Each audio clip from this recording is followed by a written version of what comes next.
And we are back for another Love and Action Daily Boost program. I'm Dr. Flo, not telling you what I heard, but what I know. What I know is that you're loved and lovable. You've always been loved and lovable, and you're going to be loved and lovable for the rest of your life. And today, we are going to be moving up from the root chakra of yesterday into the sacral chakra, because every Monday we talk about the sacral chakra. Of course, the mantra of the sacral chakra is I feel. How do you feel? What do you feel? When do you feel? Where do you feel? And the sacral chakra in Sanskrit, it's the second chakra in the traditional chakra system. It's located in the lower abdomen, just below the navel, and it is the energetic center that governs our emotions, our sensuality, our creativity, our relationships, and our capacity for joy. Welcome, awesome Angie, one of my loved and lovable buddies. The sacral chakra is associated with the element of water, and the color is orange, which I'm wearing. The sacral chakra also invites us into a spirit of fluidity, emotional intelligence, and co-creation. It is a space where inspiration is birthed and where desire becomes action. And of course, the sacral chakra is also where we have our sensual feelings, and our sexy schmexy time comes out of our sacral chakra.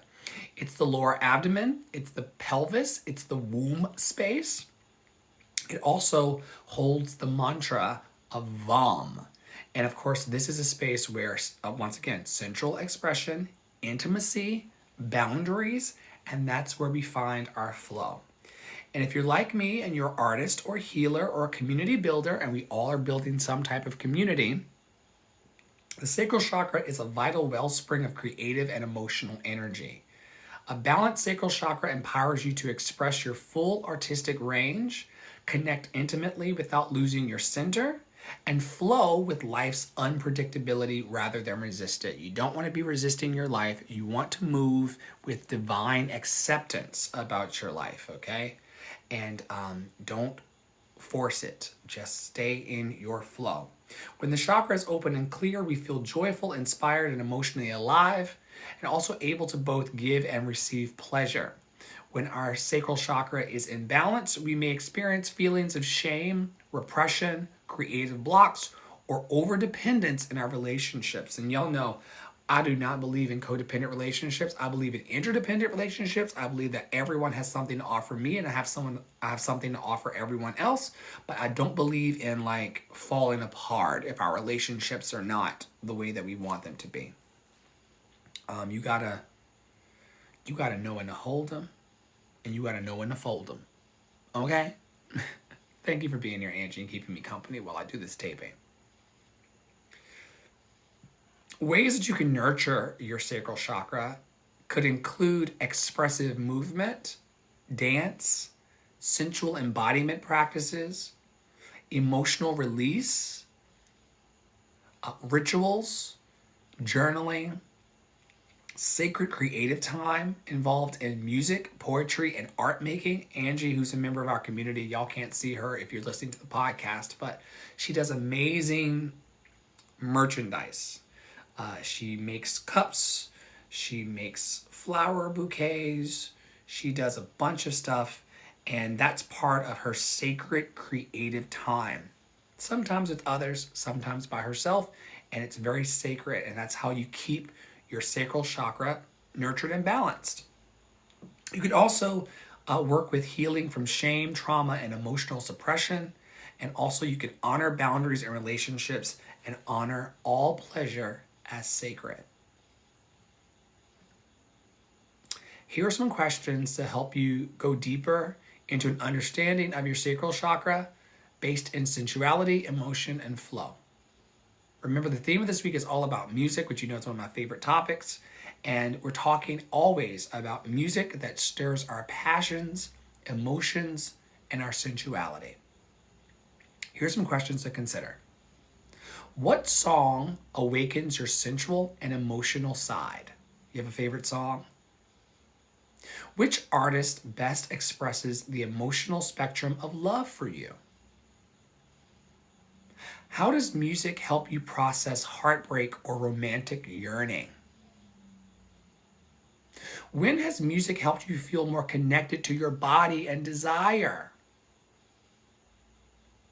What genre of music best expresses your emotional truth? When do you feel most emotionally true and grounded? What kind of music is it? What's a song you secretly love because it makes you feel free and flirty? My song is This'll Be an Everlasting Love by Natalie Cole. I love that song. This will be an everlasting love. I love that song. Makes me feel free and flirty. What does musical intimacy mean to you? Ah, that's a freebie. That's a freebie. We be singing that song together. That's a duet. Angie, that is a duet. I don't sing that song by myself. You sing that song with me every time. It is a duet. I'm happy to hear that. How do you express desire, passion, or pleasure through sound? What songs help you cry, release, or feel? What songs help you cry, release, or feel? I may come back later on TikTok and do some music. I haven't done music on TikTok in a few days. I may come back and sing some songs for Angie. She deserves it. My loved and lovable buddy. My loved and lovable buddy. Last question. Which lyrics have moved you to tears or touched you deeply? Which lyrics have moved you to tears and touched you deeply?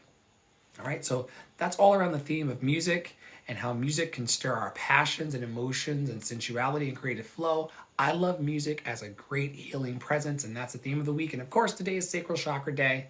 The mantra is I feel. And the question for the room is, how do you feel?